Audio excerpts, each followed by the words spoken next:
In the tunnel. In the tunnel. In the tunnel. You're listening to In the Tunnel.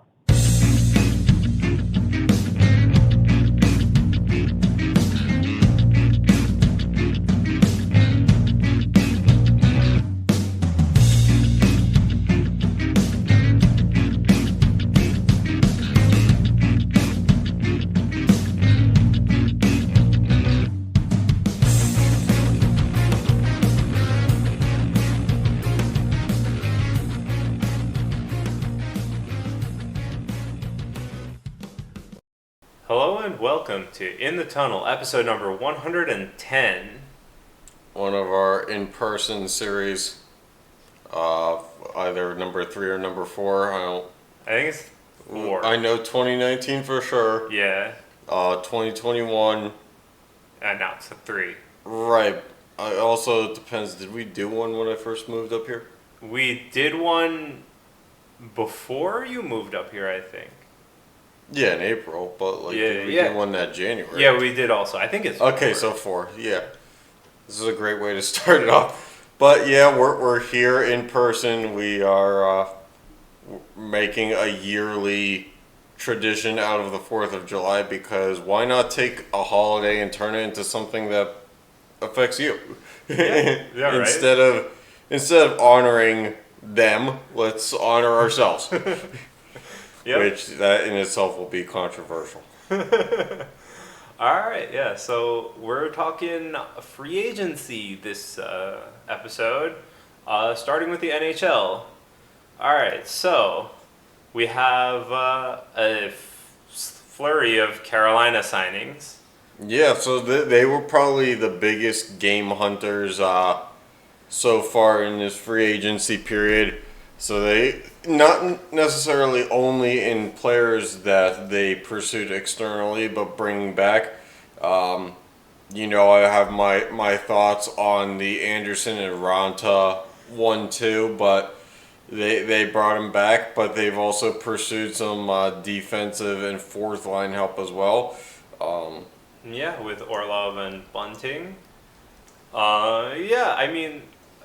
I don't have as many reservations with the Anderson Ranta 1-2, and also I think both contracts are kind of short. 2 years for one of them, 1 year for Ranta. 2 years for Anderson, 1 year for Ranta, I think. I believe so. There was no way Ranta got 2 years. Yeah. Not at the age of 34. Yeah, so I think it's okay. I mean, it still keeps them competitive. Anderson 2 years, $6.8 million. Ranta 1 year, 1.5. Yeah, and that's perfectly fine in terms of average annual value to keep them competitive. They will still be competitive next year. They're probably still going to make a few more moves, I think, whether they be small or big. Yeah, we are hearing rumors, of course, as soon as we started recording this, that they are one of the teams in pursuit, along with the Ottawa Senators of all teams, for Vladimir Tarasenko. But if that doesn't work out, they have pursued offensive help in the form of winger Michael Bunting, 3 years, $13.5 million. I don't know what you make of that one. I think it's a little high for a third, fourth liner. Especially one that now we know that playoff Bunting is quite a different animal. Yep. But they also, and according to CBS Sports, that Dmitry Orlov was, quote, the number 4 free agent. I don't know about that. There's been on a lot of teams to be the number 4 free agent. But 2 years and $15.5 million for him on the back end. I don't know here. I don't know who the Hurricanes lost, but I always thought them being a fairly prominent defensive group anyway. What was really the point of fortifying it even further? But I guess they have more concerns on that front than I do. Yeah. I mean, I don't think Orlov is bad, but I do think, he's probably their second pairing D-man. There's no way he's a third pairing D-man. No way at 15-some million. Or 7, I think. $15.5 million over 2 years. There's no way that he's second or anything worse than second pairing. Fair. And at that price point, you better kind of be first. You would think, A lot of teams are paying their first a lot less. True. But Orlov, this past year, 36 points, career high, I guess. Not the most offensive defenseman, but Yeah. it does pay off to just be a good defenseman, and that's kind of what he is. Not a lot of penalty minutes. This he's only had one season where he was minus.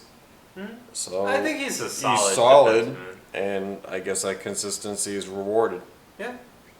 All right. We have Miles. I don't like how the graphics when we uploaded to Google Drive did this when you downloaded it, Yeah. because I did not have them looking like a funhouse mirror. But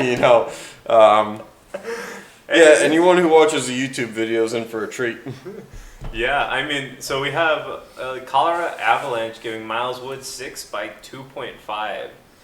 I actually think that's a lot lower than Miles Wood would have wanted, so I'm surprised he agreed to that. But I guess 6 years is 6 years, and it's $15 million. Well, my thoughts are this: when you see a player like Miles Wood, who's not necessarily known for offensive prowess, and knowing that he's a third or fourth line player, probably more likely fourth. Whenever you see longer terms, you kind of know, okay, this is your chance. And we've seen that with Tanev. We've seen that with Brock McGinn. Of course, I'm only naming Penguins here because we fuck up those contracts regularly. But when you are willing to give 5-6 years to a fourth liner, do not be surprised if they say yes, because we're in an era of the game where they're so easily replaceable that committing to one is the best way to keep your career going. I think Miles Wood is a great locker room guy, and he's a great guy to keep energy on the ice, right? He will give 110% every shift, and that is. He has that worth, but I really thought that we would be seeing it at $3 million AAV. I know I'm not. It's 2.5, $3 million is not that far off, but still, I was kind of surprised looking at that 2.5. So let's see here. Dude, this guy takes the worst headshots I've ever seen, other than Tanev. I mean, he had 27 points last year. The year before that, he only played 3 games. Yeah, he was hurt. He is not a plus player by any means. He's a negative 63 for his career. Yeah, but he is the guy who will go and go out there and take a shot to protect your young guy, or if one of your guys had. And that's fine, but you don't need 6 years of that guy. True, but I mean, a minus 63 also is minus 10 per year at this point, because he's been in this. I hate to break it to you, when he was 21 in his second year, he was minus 21. It's quite a way to celebrate. So yeah, I don't know. He seemingly is better than he was. He was seemingly horrible in the plus minus department for a long time, but over the past 3 years, or 2 of the past 3 years, I'm not going to count the fact that he was -2 in 3 games. Seems to have worked something out. Yeah, I mean, that's just a defensive game that he's definitely got better at it. I'm not going to say he's great at it, but he's definitely out there more to, keep the energy going. He's very good at the offensive side of the game. He's definitely been getting better at the defensive side of the game, though. Okay. Sounds fine to me. I mean, this is the Ryan Reeves to the Penguins thing in 2018 is the Avalanche, they're not the defending champs, but they won a championship recently, and it wasn't off the heels of this kind of player. No. So it's not Reeves adjacent in the sense of it's about go beat a guy up, but it is adjacent in that this doesn't really complement the style of play that they won a championship with. But I do think that they need if anything, right? They don't have one major key player next year. Is probably going to be on LTIR. right? Okay. And so Yeah, Landeskog, great. yeah, it like maybe especially because a lot of the players on their team are changing, right? Mhm. Maybe they need somebody like him in this new team. He's definitely a presence in the locker room. He obviously has a different style of play, but I feel like whoever they put on his line can cope with it. No, they're gonna have to. Yeah, fair. All right. Let's go on to your favorite signing so far. Well, I'm not like a lot of people in the sense that I think it's horrible that he's back. I do think that if there were available options that were upgrades at goaltender that were obtainable with the assets that the Penguins had, that they should have gone for it. But I also understand, and we've talked at length in this in the time that you've been here, is that replaceable and exchangeable goaltenders are the ones that hit the open market or are available to trade. The ones that are very good, the ones that are worth keeping, are kept. And it's not like the NBA where top 5 players hit the open market and they get paid, Max. max deals, or they get paid top dollar on a regular basis. That's why when you see like Grubauer with Seattle signed for as much as he did, is because it's an anomaly that would happen in the first place. Now, the thing that's wrong with the Jari deal is that it's 5 years and $26.875 million. Yes. Especially with a new GM president who seemingly was not very convinced of his abilities. That is quite the commitment, and I think if he's proven right, it'll be the best thing that happened. I mean, I think that it's already starting off on a bad foot because he's not like a generational goaltender like Sorokin. He's the worst two-time all-star goaltender in the past 15 years. Yeah, he's not like a generational talent like Sorokin or even Chesterkin who will be getting big deals. And apparently he's got a very bad hip. Yeah. Which, I don't know, very important for a goaltender to have good hips. Yeah, and so I think it's already like the deal is already putting so much expectations on him. You have a 5-year deal. He's not in the best of health with his hip, and it's a lot of money. And I don't think a lot of Penguins fans are happy. Right, but at the same time, when I say only serviceable yet replaceable goaltenders hit the open market, the only other option out there was Jonas Korpisalo, which is stats will probably say he's comparable. I'm not going to say that Jari or Korpisalo are. I'm not going to go into they're better at this, they'd be better in the playoffs, this and that. Yeah.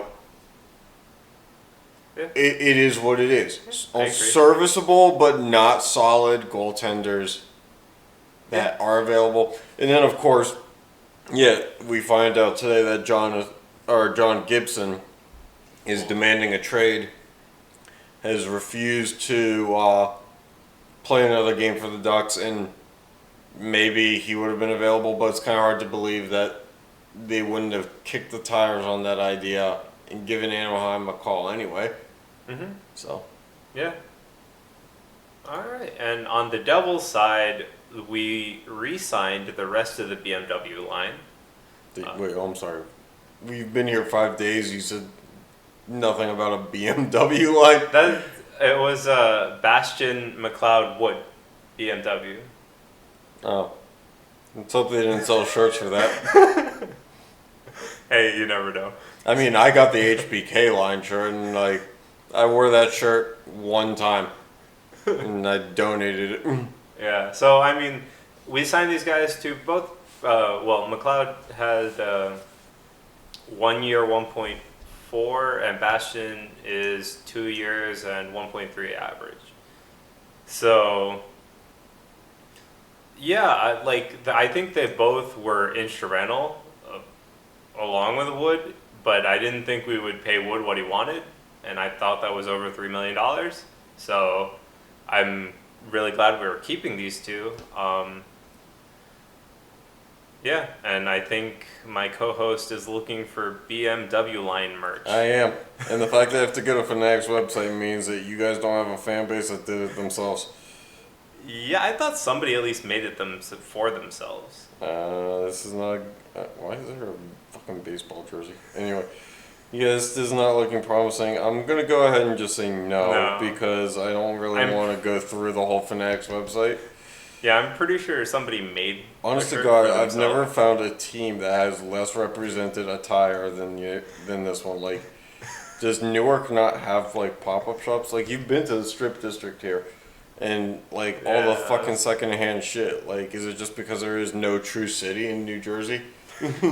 It's also Newark as a city is not one that people are out in. That's fair. You don't really set up a tent shop there. Yeah.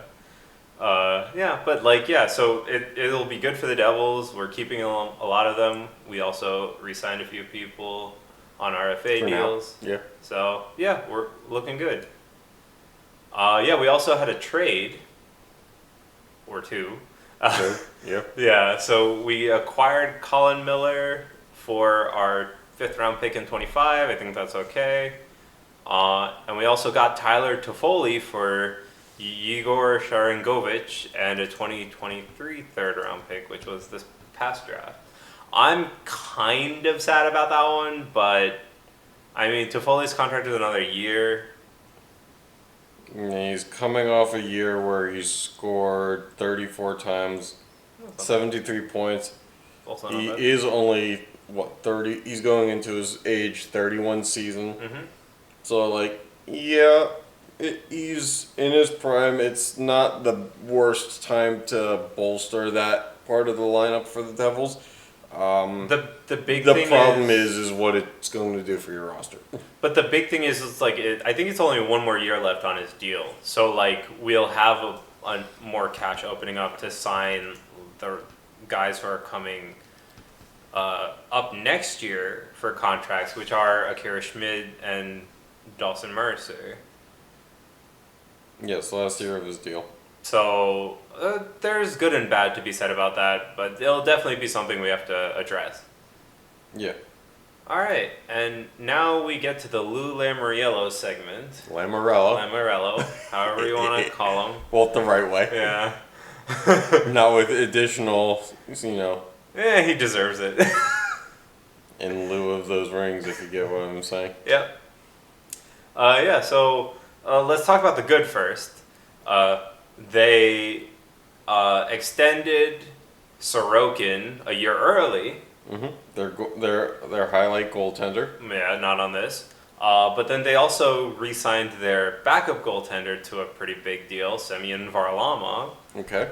I don't know how you feel about that, but I don't like it. I mean, because we were just kind of tracking all day on July 1st, and my head popped up and was like, initially, like, he's still in the league, like, how?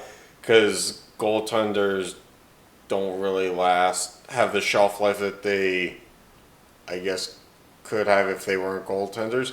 But at the same time, Varlamov being a backup is, I guess, tolerable.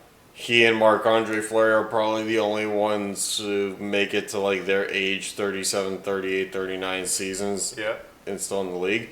But I probably could have guessed that he would long since been out of the league. Yeah, but also he got a pretty hefty contract, I think. In terms of, let's see both here. Term and money. All right, well, it didn't show up on CBS Sports, which just goes to show you CBS Sports. Semyon Varlamov contract. It's not actually 4 years and $11 million, is it? Yeah, it is. Yeah. 4 years and $11 million. Yep. He's 35 years old right now. Yep, that's what I'm saying. I think 4 years is too much. And also, 11 million. It's like what, two and three quarters for a goaltender, which doesn't seem too bad. until you realize that they're paying their star goaltender starting the season after. Until you realize 9 that million. his cap hit actually goes up as he gets older. I mean, it's not a lot, but it still goes up. Whatever. Yeah. So and Although then I will say, and I'm sorry to interrupt, in 2019 they gave him 4 years and $20 million, so yeah, it's they, good. they did make it, so he lost value. Yeah. But also he's a All different. of his money guaranteed. He has a different role now, where he was expected to kind of be like the starter for a little bit when the first contract They came. give him a no trade clause? A full no trade clause? For 2 years, and then And modified. then 16 team no trade. You giving your backup goaltender who's 35 years old a full no trade clause for 2 years? Hey, Lou Lamoriello, man. Okay, overpay. Overpay. Not just the 11 million. You don't give a backup goaltender a place of a voice of reason like that. But yeah, the true reason that this is up on here is Pierre Engvall and Scott Mayfield. Yeah, and Pierre is quite something in that. Both of them have 7-year contracts. Can you believe it? Well, no. And both of them are $3 million or $3.5 million. I forget. Somewhere between 3 and 4. Yeah. Okay. But Engvall signed a 7-year, $21 million contract, and then Scott Mayfield. Let's see here, Scotty Mayfield. Boy, we're telling him to be on Wi-Fi. Oh shit! All right, 7 years, $24.5 million. Yeah. So yeah, 3.5 and 3. Yeah, I don't think I would take players through their late 30s with 7-year deals. Would you? Well, neither of them are in their late 30s. Well, through. So, oh, okay. Yeah, they will end it on the back half of their late 30s. Yeah, I mean, Engvall will be 34, and Mayfield will be 37, 38. He would have played the 37-year-old season, right? So he'll be 38, I think. 37? He'll be a UFA at 37. Okay. Oh boy, that is not great. Yeah. I mean, the Engvall one, he'll be 34, so I mean... So if I told you that in 29-30 that Scott Mayfield is going to own 9% of the cap hit, and then at that same point in time, Engvall is going to hold on to another almost 8%. You have 17% of your cap going to those two. But that's that not don't exactly scream sexy to me. Isn't that not the true number? I don't think that number is accurate. Okay, well, I'm not going to go against Spotrac, but, you know, if you want to do that... I will go against Spotrac saying that number is probably not accurate. I mean, what are the chances that one of these guys gets bought out? That's a real question. I think there is a very high chance that Mayfield gets bought out. And if that's Pierre. God damn it. You threw me the wrong way. Scott Mayfield. Shit. Yeah. Come on. And if he gets bought out? If he gets bought out, it's going to be 1.17, basically 1.17 million till 2037. Okay. Cool. Not quite DiPietro bad, but pretty bad. But DiPietro's bad. All right, on to the next talking point. Mr. Erik Karlsson coming off a career year at his old age. Yes, and also I read today that people think that the Norris Trophy shouldn't be given to offensive defensemen because it's basically a way of saying that you're just the best non-traditional defenseman. I do think they should Which have I actually kind of agree with. I think they should have an award for defensive defenseman, but how do you give one? Because I don't understand. Well, this was it, and they just changed it. Yeah, but the point is, like, how do you stat a defensive defenseman? Like, what stats are good for them? Plus minus for sure. Yeah, okay. Shots blocked. Okay. Hits. I mean, hits are kind of Well, street. hits in moderation. If you could build a formula, you would include hits. Yeah, because like in moderation, you don't. That's one of those things where like shots blocked and plus minus are weighted heavier but then you maybe throw half a point to hit. Yeah, I don't know. Okay. Well, he is currently, basically on his way for a new home. Well, yeah, he today decided that he had had enough of San Jose, which kudos to him for, I guess waiting this long, considering he's been in San Jose for, I don't know, it looks like at least 5 years now. Yeah. And yeah, So, what do you feel about your team being the center No. of that list? I don't want it. I really don't. I don't look. Uh, I'll say this: his base salary gets better every year going forward. He has a top-heavy deal, Yeah. but the problem is his cap hit is stagnant. It's 11.5 a year, and Yep. we talked about this. I don't want Chris Letang and Eric Carlson. We already have offensive defensemen, and that's the reason why the defense in front of the goaltender is always shit. Not to mention the fact that our offensive players are not always necessarily defensively aware enough to be competent in this stage of their careers. So it doesn't make it any better when you decide, okay, we're going to triple down on it. Yep. So my personal ask is it stays out of the top two teams and he can just go to the Kraken, man. I don't want him in the Metro. I honestly, Carolina doesn't need him.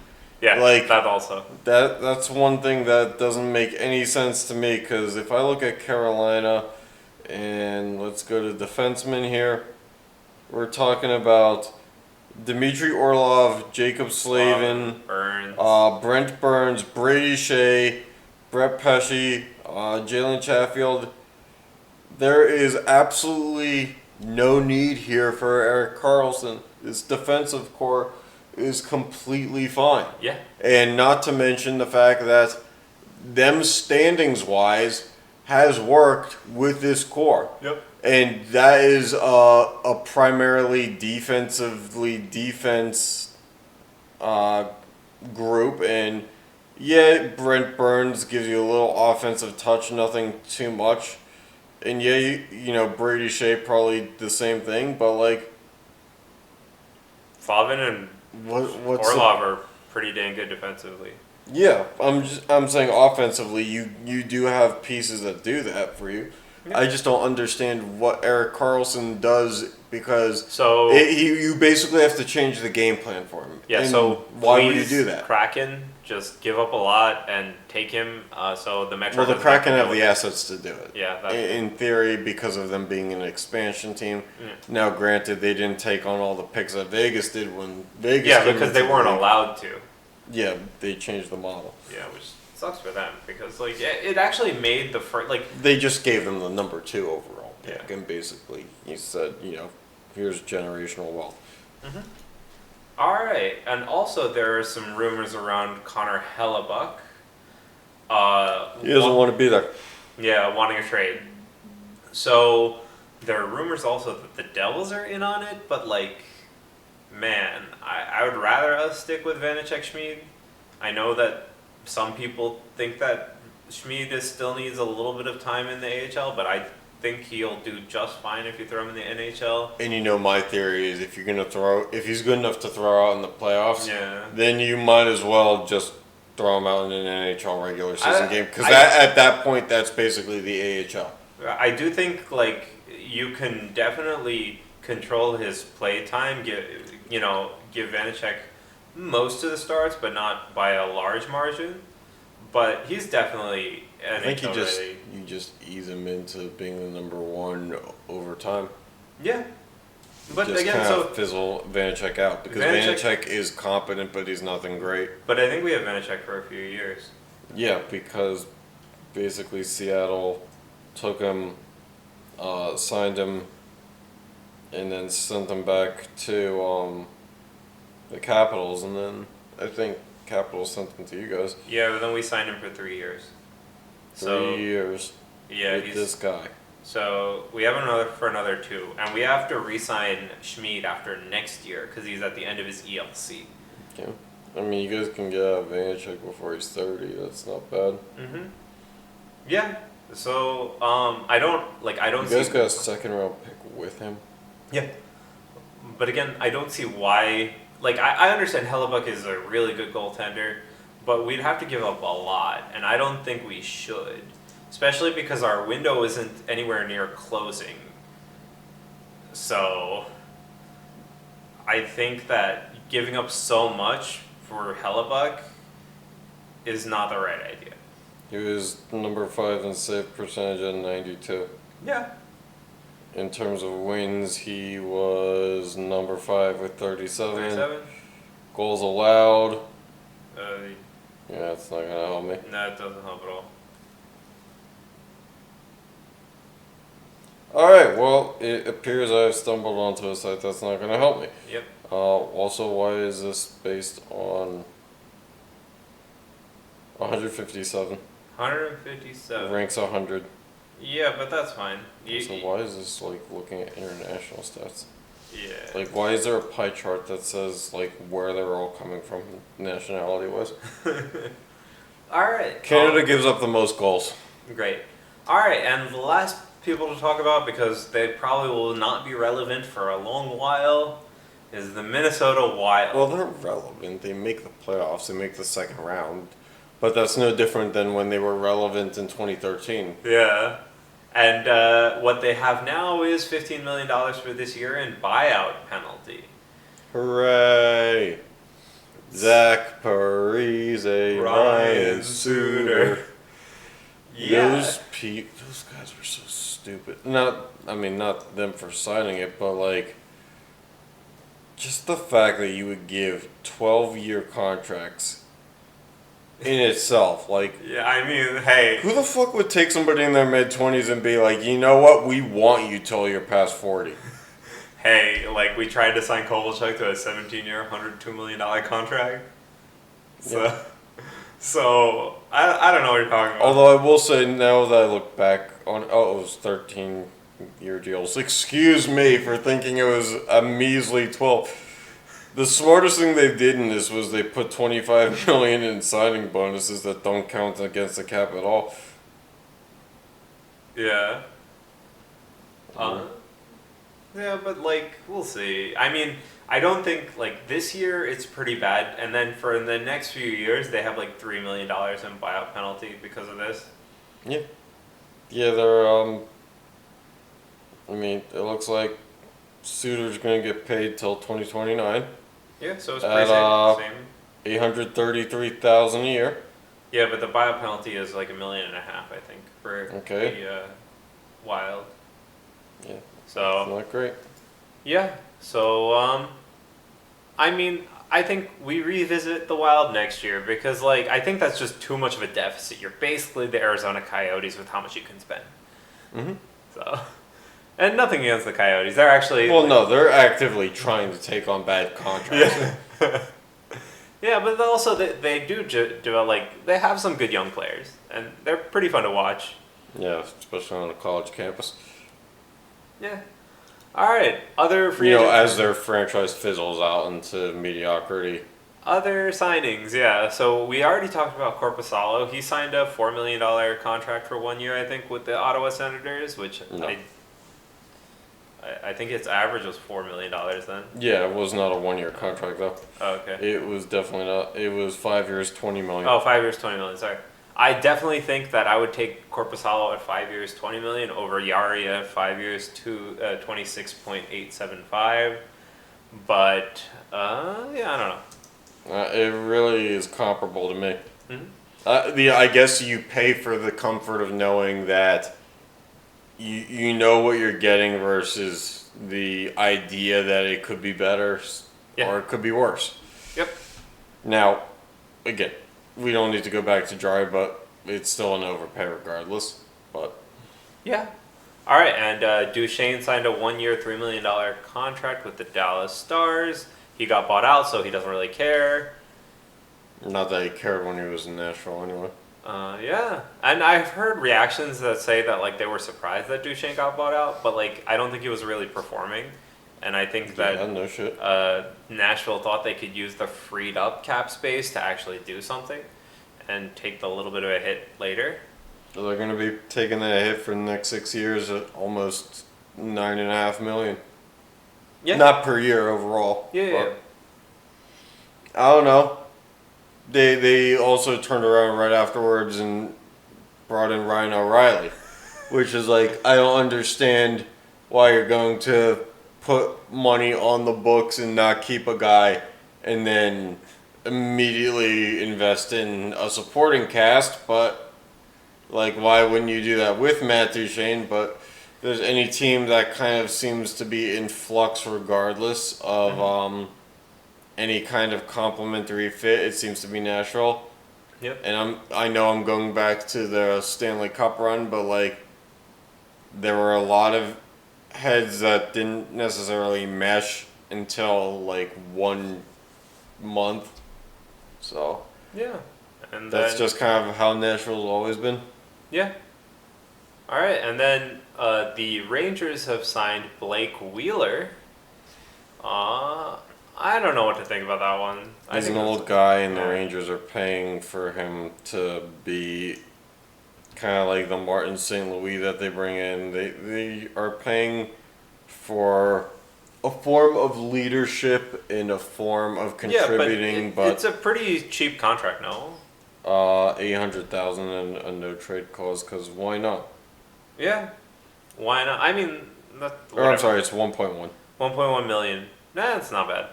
I think it's okay. And then Jason Zucker goes to the Arizona Coyotes. What do you think about that one? Yeah, it's fine. He gets injured here a lot. Fair. I mean, look, a lot of Penguins fans seem to appreciate the fact that he tries very hard. But let's look at his stats here, because I'm pretty sure he was not very good since he arrived here. Because, like, we're talking two different animals when we're talking Minnesota Jason Zucker versus Penguins Jason Zucker. And we're talking about, let's see here. Yeah, okay, he scored 27 last year, but only 48 points. His best season, the season before he was traded to the Penguins, he had 33 and 31. So I think the expectation was he was only getting stronger as a goal scorer, and then as has his tenure in Pittsburgh kind of came up to be, like only 9 goals in 40 games in 2021. Only played in 41 games in 2022 because of injuries, and he was further injured for some games in 2023. So he obviously wasn't going to get better. I don't fault him for going to get more money, but like I think the Penguins had more pressing needs than scoring. Like I think that scoring is probably the most achievable thing to find in the NHL Yeah. in this iteration of its game. And that there were more pressing matters. I don't think that Jari's money should have been as high as I've said. So I don't think that replacing Zucker to fill Jari's wallet was the right thing to do either. But it allowed them to get stronger in areas that they desperately needed to. Yeah, I would agree with that. And yeah, then we have Alex Killorn signing a multi-year deal with the Ducks. Meanwhile, the rest of the stuff is going on. Yeah. So Alex Killorn signing, in theory, is a sign that they're ready to commit to the future, and that's for 4 years and $25 million, which is a hefty buy-in for a guy who, very successful in Tampa. But Yeah. I don't know. I don't really know what to make of this. I think when you have championship pedigree and you mix that with a young superstar who seemingly plays a game that doesn't really have ambitions of championship pedigree, I think we're looking at something that could go very well or it could go very bad. See, the other problem is that Anaheim has is like they're losing their goaltender, who will just not play for them if he's not traded. So that's something else they have to fill. And basically their entire roster needs to just be revamped at this point. Yeah. Aside from, like, they have, like, Henrique for one more year. I They mean, need to Sonny re-sign Milano was their Zegras. second best player going into last year, and Yeah. they put him on waivers. Yeah, that's whatever.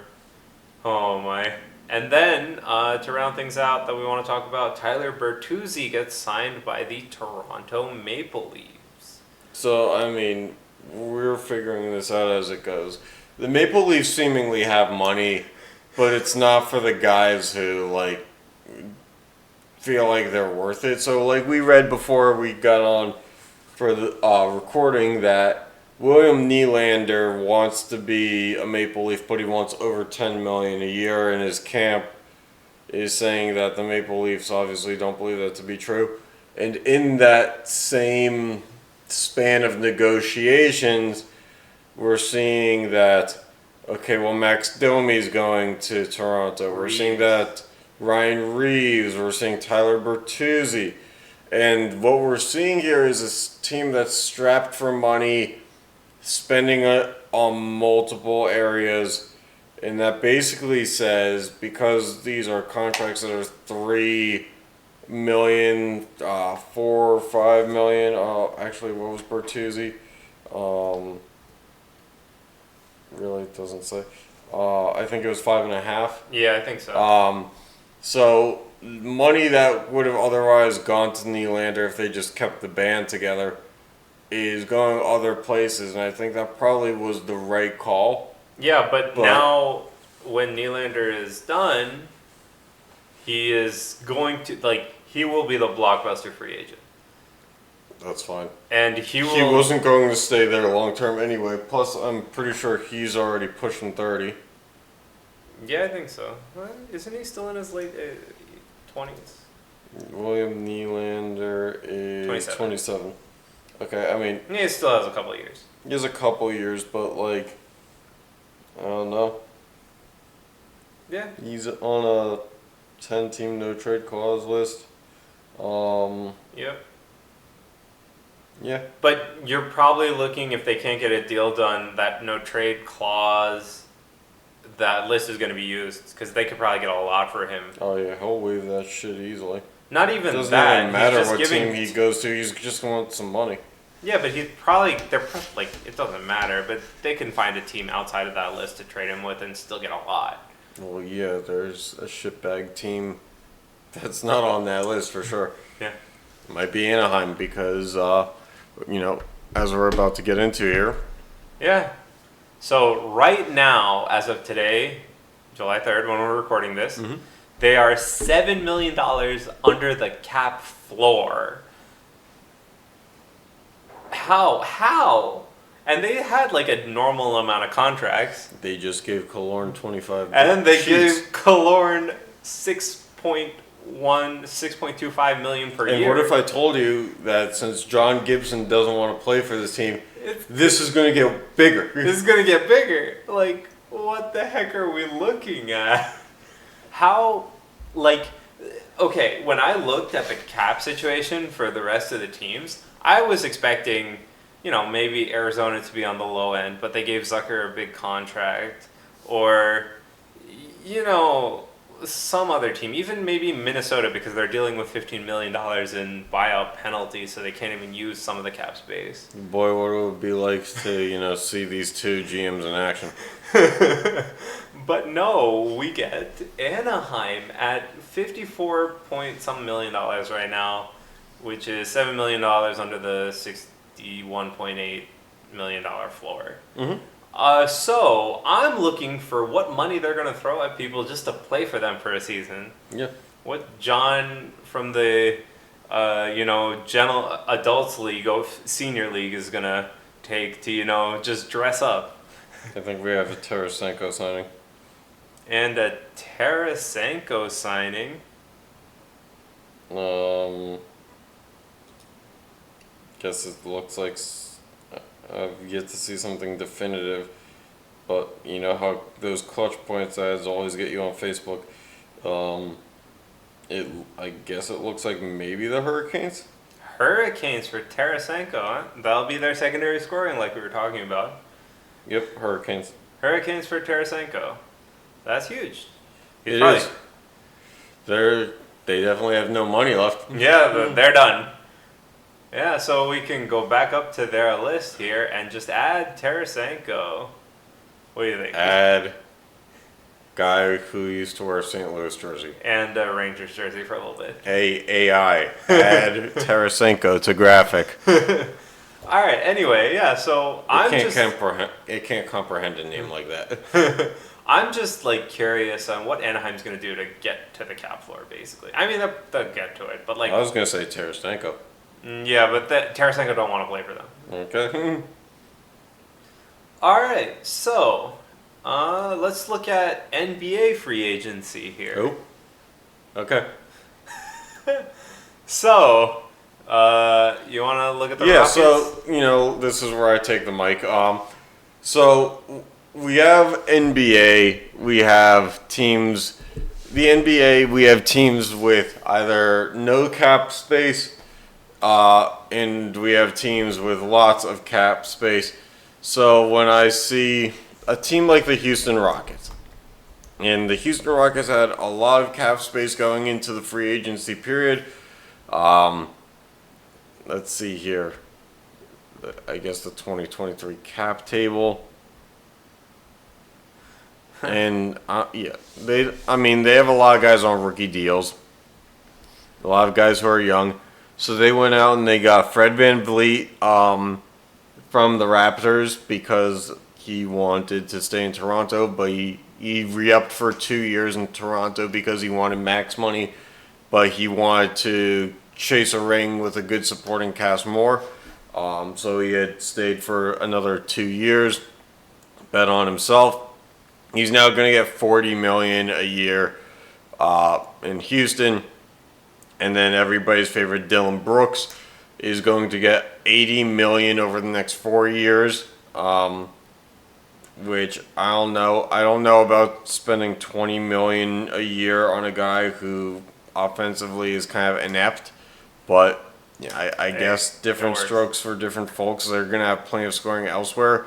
I just don't know what Dylan Brooks actually is, other than a good bench player, because like with that statistical contribution offensively, he's not a great starter. Mm-hmm. He can start. I just don't see it being very productive.